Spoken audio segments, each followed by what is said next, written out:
¿Ustedes creen que el gobierno se va a ir por el problema de la economía? ¿Qué dices vos, Donay? ¿Tú crees que la economía puede sacar a este gobierno? Bueno, Virginia, yo creo, la verdad, que no. O sea, porque en el caso de que se vaya el MAS, yo no veo alguna oposición o alternativa al gobierno. O sea, serían los mismos que entrarían con otro partido de centro-izquierda y al final, o sea, las mismas medidas económicas se mantendrían. Entonces yo no lo vería como que se vaya el MAS por un caos económico, un caos social, sino que si es que eso llega a suceder, simplemente sería la misma chola con otra pollera, dicen, ¿no? Entonces yo lo vería desde ese punto de vista un poco más radical, ¿no? De que como no existe una oposición, en el hipotético caso de que el MAS salga, entraría algo que sería como una especie de quimera entre los partidos políticos de izquierda, ¿no? Porque generalmente oposición no encuentra. Ese es otro momento, me parece interesante. Virginia, un temita. Donay, yo te digo una cosa, no es que se vayan, pues. Ah, no, me voy a ir. Es que los van a ir. La gente se cabrea, sale al alto, se pudren en los pueblos, en esos lugares, los que siempre terminan muriendo, porque no va a haber plata, porque no va a haber prebenda, no va a haber plata para la prebenda, Donay. Ese es el tema. Yo no ando repitiendo lo que dice, lo que ha dicho desde un principio cuando estuvo de asesor del gobierno Chávez, que él se ha inventado este dicho, ¿no, Donay? No existe la oposición, no hay oposición, dice. La oposición existe. Lo que pasa es que no tiene la plata, no tiene la cámara de eco que tiene el gobierno. Todo, ¿vos crees que en ATV, Donay, le van a dar palabra, digamos, a 3 diputados de la oposición? No, pues no lo hacen. El tema es de que no seamos malos con las personas que están ahí de repente tratando de hacer algo. Pero yo te digo una cosa, no es que se va. En sí no me refería o sea, sí existe una mayoría silenciosa, oposición como partido político conformado, establecido, con características de vencer al MAS y llegar al poder.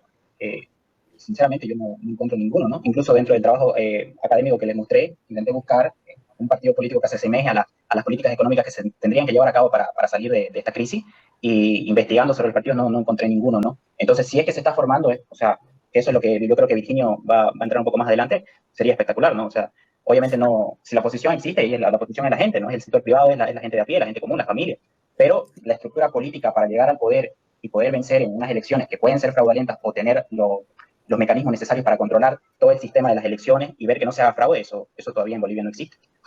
Y tenemos oposiciones, querido Donay. El gran problema de la oposición es que son oposiciones fragmentadas. ¿Y sabes qué es lo peor? La oposición de allá quiere descalificar a la otra oposición porque no tiene el mismo grito o porque han sido los primeros en colgarse de algún exitoso de fuera.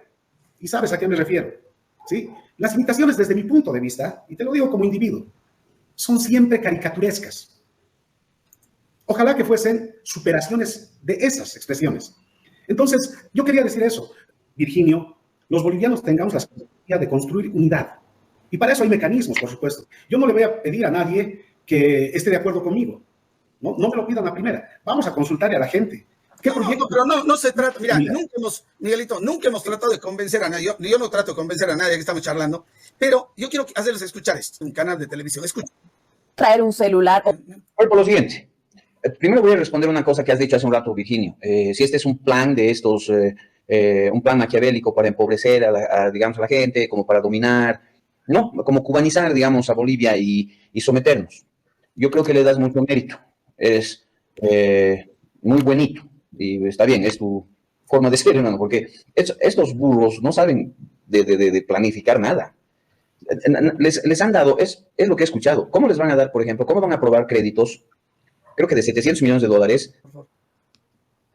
En el punto que estabas mencionando acerca si es todo esto un plan para destruir la economía en sí, bueno, acá yo tengo la copia del manifiesto comunista, y en uno de los puntos ellos dicen explícitamente: los comunistas no escondemos nuestros fines, los cuales son la destrucción de todo el orden social y económico existente. Entonces, dentro de la teología marxista, lo que se quiere, o sea, lo que quieren hacer los socialistas, los comunistas, generalmente el sector de la izquierda, es destruir toda la estructura económica y generación de capital, cosa que las personas de a pie, empresarios, los entes privados, no tengan el capital político necesario para crear otros partidos políticos y generar la oposición, o un capital político que le pueda hacer frente a todo el aparato burocrático del Estado, porque en sí ellos controlan el dinero, ¿no? Más las instituciones financieras, etc. Entonces, en el punto que mencionó Virginio, yo creo que sí, la teoría sí lo dice, ellos mismos lo dicen. Yo siento esto, Che, porque hay un tufillo muy extraño. Tienes que ser demasiado imbécil para no dejar que la gente genere riqueza. Entonces vienen los empresarios que quieren vender más carne. No, cupo de exportación. Pero ¿cómo le va a decir a alguien que no va a poder vender más carne si tiene el mercado? ¿Sabes que quiero vender más soja? No va a vender. ¿Por qué? Porque esto nomás te voy a...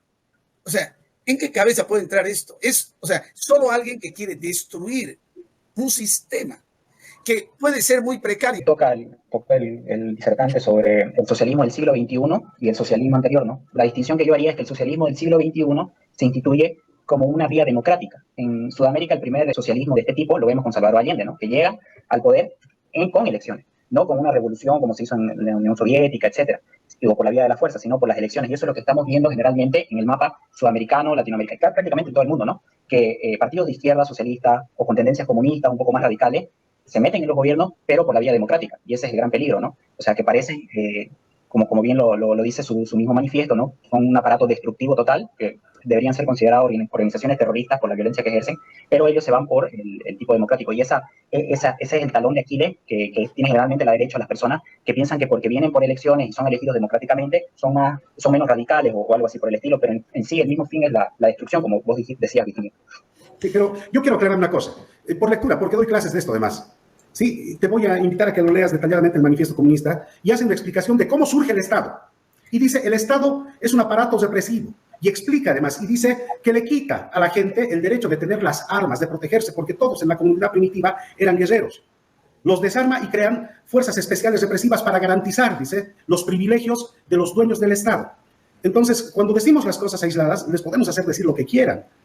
Yo creo que el debate tiene que ser lo suficientemente amplio. Probablemente estemos a las puertas de construir nuevas ideologías sobre esas viejas ideologías, pero nunca sobre descontextualizar o deformar lo que en realidad ha dicho. El socialismo del siglo XXI es una institución criminal, ¿sí? Basada en el narcotráfico y en todas las formas de crimen organizado, que ha tomado banderas que no le corresponde, ¿no? Y que se han empoderado, pero esto tiene patas cortas. Se les está acabando el tiempo de los socialistas del siglo XXI. Yo creo que está viniendo un tiempo de nuevas ideologías y tenemos que empezar a construir esa ideología nueva que deje atrás esas viejas pugnas de si tú eres izquierda, derecha, yo soy más derechista y por tanto soy mejor. No hay eso. De verdad, yo creo que hay que invitarnos al desafío de un debate profundo. Creo que lo están haciendo algunos. Te doy el nombre, por ejemplo, del AGE, ¿no? Entre varios otros. Para mí, es igual que la lluvia en La Paz. Síganme lo que estoy diciendo. El Miguel sabe. Llueve en La Paz y se empieza a caer todo. Pero no creo, Virginio, que la lluvia sepa lo que está haciendo. Dale. Algo sobre lo que dijeron de la diada izquierda-derecha, ¿no? Justo mencionaron a Agustín Laje, acá tengo un libro de Agustín Laje, que trata sobre la nueva derecha, ¿no? La batalla cultural se llama.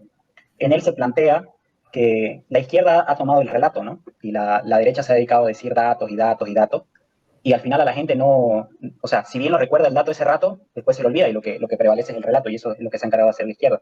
Ahora, cuando nosotros nos preguntamos en sí, una persona común que no tiene idea de política, no sabe qué es el progresismo, el comunismo, el socialismo, nunca ha leído a Karl Marx, no sabe de filosofía, etcétera, o simplemente es una persona que no le interesan temas políticos, entonces yo lo resumiría, como bien plantea Laje, que lo mencionaron hace rato, en algo más simple, ¿no? La izquierda, que es la siniestra, y la derecha. Y dentro del espectro político, ya sea como un diagrama de Nolan, mientras mayor libertad, ya la pendiente se va hacia el liberalismo, o si es más autoritario, se va hacia dictaduras que han existido tanto de derecha y de izquierda.